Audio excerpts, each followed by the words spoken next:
ها oo dalkaasi u dhashay la yahay 16 bilood meel uu China cirib dhigay waxa dalbaday mid kamid ah senatarada ugu awoodda badan dalka Mareykanka in la soo saaro meesha uu ku dumeeyay senatarka laga soo darto gobolka koonfurta ee Florida dalka Mareykanka Senator Mark Rubio ayaa ugu baaqay dowladda dalkaasi Masar inay soo deyso Mustafa al-Nagar ama meesha uu ku dumeeyay ee sheega kaasoo ahaa markaasi nin uu halgaba arrimaha dhinaca xuquuqul insaanka dalkaasi aad uga soo horjeeday xubnaha ka kan ee dalkaasi isaga dameeyay gaar ahaan madaxweynihii loo jiray Xusni Mubaarak iyo kan hadda talada haysta Abdul Fattah al-Sisi war qoraal oo soo saaray Mr. Rubio waxa uu ku sheegay bartiisa Twitter-ka in loo baahan yahay in Masar ay sheegto meesha uu ku sugan yahay Mustafa oo aan la arag muddo 16 bilood sida ay sheegayso xaaskiisa oo leeyahay Shayma al-Afifi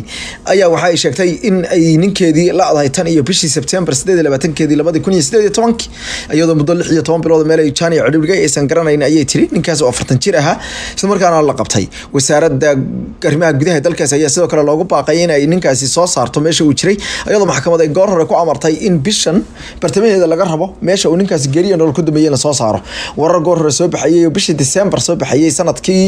2018 ayaa mar lagu sheegay in ninkaasi la toogtay iyadoo lagu eedeynayo inuu jeel ka baxsanayo dalka Masar ayaa kumanaan kun oo qof oo ikhwaan muslimiin iyo kuwa kale oo xuquuqda dadka u dhaqdhaqaaqay ay ku xidhiidhayeen qaarna dhagta dhiigga loo daray halka kuwa kale la sheegay in silcadil ay u dhinteen dad kale ayaa suuqyada laga qabtay kuwaas oo la aaminsan yahay in la wareeyay ama la dhigay ayagoo la aaminsan yahay inay hadallo markaasi ka dhana Abdul Fattah al-Sisi ay sheegayeen halka nagala soo